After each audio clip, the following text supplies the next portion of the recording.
In this video, we're going to look at the skeletal structure of the upper limbs. You can see the entire right limb assembly here, including the scapula, the humerus, the radius, the ulna, and the hand. The only thing not presented in this portion of the video is the clavicle, our collarbone, and that will come later. Let's move on now and look at this one bone at a time and identify the basic structures. Here we're looking at the bones that we would commonly refer to as the shoulder blade and the collarbone. Clinically, these are known as the scapula and the clavicle, and you're looking at least with regard to the scapula, a posterior view of the right scapula. And one of the ways you can easily identify that is this long scapular spine always goes from the medial border lateral to this acromial process. And also on the lateral aspect of the scapula is this glenoid cavity. That's where your humerus would articulate. So if we brought the humerus in right there, this is how it would articulate in this glenoid cavity. And again, posterior view. We'll come back to the humerus in a little bit. So while you're looking at this, again, this scapular spine points laterally to this large process, the larger process of the two that we have, called the acromial process. This, in conjunction with your collarbone, are what we commonly refer to as the shoulder joint, the AC joint, acromioclavicular joint. If you look right here, this is your glenoid cavity. This is the lateral aspect of this bone, and that's where the head of the humerus would articulate, in the glenoid. And again, this is the acromial process. It's the larger, more superior, but posterior process, and the more anterior, inferior process, and yet the smaller one is the coracoid process. Put this back down. In this view, you can see the lateral border here, and again, the glenoid cavity is right here, so you know this is the lateral aspect. So this is your lateral border, your medial border. So if we had the other shoulder blade right here, this would be between your two shoulder blades. Down here is your inferior angle. Up here is your superior angle of the scapula. Then right up here, we have this suprascapular notch. Now, if we look at the clavicle, and I'm going to turn this over for a moment and turn it sideways, actually. Here's our clavicle. Right? Again, we commonly call this the collarbone. You can see this flat end, that's the acromial end. That's what will articulate with the acromial process of your scapula. And this more blunt end is the sternal end. This is what will articulate with the sternum. Now, together, they will articulate in this fashion. So when you're, just like that. So when you're looking at this assembly right here, this AC joint is not only your shoulder joint, but this whole assembly is known as your pectoral girdle. And a lot of muscles from the arm, the shoulder area, the rotator cuff muscles, and your biceps will attach to this. They anchor to this shoulder blade. And that's what allows us to do the movements, perform the movements that we perform, because these muscles are all anchored by this bone.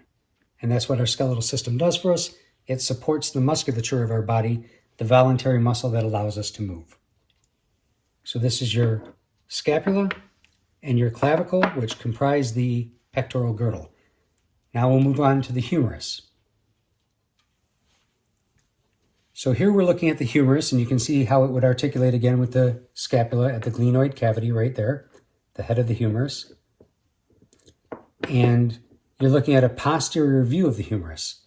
So this is the head, this is the diaphysis or the shaft of the humerus, and all the way down here you have this large fossa right here. This is the olecranon fossa. That's where the olecranon process of your ulna will articulate, and the trochlear notch of the ulna will articulate right here with this medial condyle known as the trochlea. Right here would be your lateral condyle, the capitulum. You can't see it in this view, but we're going to turn this over in just a moment. So if we do that now, remove the scapula, turn this over, and here's our anterior view. Now, the scapula in this view would reside like that, looking at the anterior, that scapular spine being on the posterior. This is your greater and lesser tubercles of the humerus with an intertubercular groove. Right about here would be considered your anatomical neck. All this is the smooth surface of the head of the humerus that articulates with the glenoid, and it's covered with hyaline cartilage, as all the articular surfaces of your bones are. Right around here would be your surgical neck.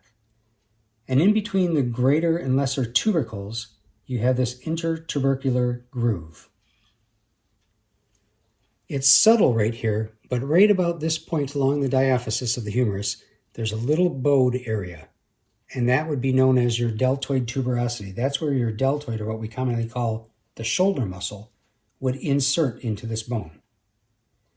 If we come further down here, you can see another small fossa here. That's where the front of the ulna, or the coronoid process, would articulate in this coronoid fossa. And then again, as mentioned just a moment ago, this is the trochlea, where the ulna articulates, and the capitulum, where the radius articulates. So this is your medial and lateral condyles. Again, you're looking at an anterior view of the right humerus. And this right here would be your epicondyle. What's notable about this medial epicondyle is it's what we call the funny bone, at least one of our funny bones. And when we hit this area hard, it hurts in a way that is painful but makes us laugh at the same time or giggle. The reason for that is what's running right underneath your skin here and on the surface of this bone is the ulnar nerve. So when you tap that area, you're actually compressing the ulnar nerve, and it causes it to fire in a not so pleasant way.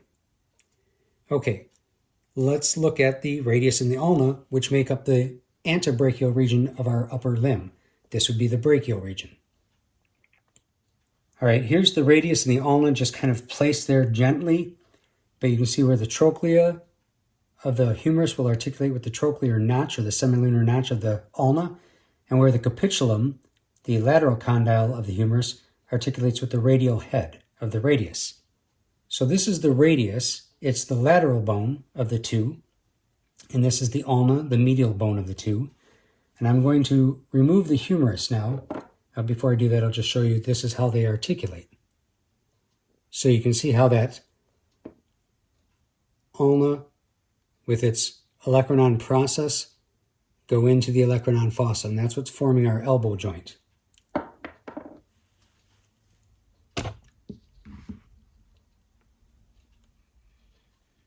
So looking at these two bones now, they're pretty distinct. You can't really mistake them for any other bones in the body. This is your ulna, and it looks like it has a bottle opener on it, but this is the trochlear notch. And this right here is your olecranon process. That's what actually forms the elbow of our arm. So if you're resting on your elbow, you're resting on that olecranon process right there. You'll also notice there's a radial notch right here, because that is where the radius will articulate with your ulna. There's slight movement there between the two. We come further down, this is the head of the ulna with its little styloid process right here. So again, the ulna being the more medial of the two bones in the antebrachial region. And that's why the radial notch is on the lateral aspect of the ulna. The ulna is going to sit in your body like this. This is medial, this is lateral. The radius is the more lateral. So if you look at this radial notch and you have the trochlear notch facing anterior, it's easy to determine if this is a right or a left ulna. That radial notch is on the lateral aspect, or the right side of the ulna, if you know this is the anterior facing forward, so this came from the right side of the body. If you look at the radius, this is the more lateral bone, so we have the radial head, which is this disc shape here, and nothing else looks like that. There's no other bone in the body that looks like that. Below that radius, or radial head, you have this radial tuberosity, this roughened area, and that's where your biceps brachii will insert. So when we contract the biceps brachii, they pull on this radial tuberosity and they flex the arm at the elbow. Then as we move down, this is the styloid process of the radius, and again, it's always to the lateral. So here's an easy way to identify the radius. If you look at this area, it's very smooth on the anterior. The posterior is not. It has these sharp ridges. So if you're looking at the anterior, and this styloid process is lateral to the right side, it came from the right side of the body. It's a right radius. If it were a left radius, it'd be just the opposite. So these are the two bones of the antebrachial region of your upper limb. Now I'm going to incorporate the hand, and we'll go over that briefly. So here's our hand. It's a right hand. Again, you're looking at the anterior. You can see the radius and the ulnar, how they would articulate with our carpal bones. Let's take these out of the picture. So here's the hand, palm side up. These are your 8 carpal bones, just FYI. They are the hamate, the capitate, the trapezoid, trapezium, scaphoid, lunate. This would be the triangular and the pisiform. These then would form your metacarpals. So you have your carpal bones, your metacarpals, and your phalanges. And these are phalanges whether you're looking at the hand or the foot. They're simply digits. So this right here is your thumb side. And if you notice, these lateral 4 digits have a proximal, middle, and distal phalanx making up their phalange. Proximal, middle, distal. That's true of these 4, but the thumb only has a proximal and a distal. This is actually your first metacarpal bone. So these are your carpal bones, your metacarpals, your phalanges, and this would be metacarpal 1, 2, 3, 4, and 5. So in essence, this with the left hand would be your ring finger right here. Your index finger here, your thumb here. And in a posterior view, doesn't look a whole lot different. The bones are a little easier to view here. And these are the metacarpals, phalanges. So the hand is pretty simple when you break it down. Not difficult to learn at all.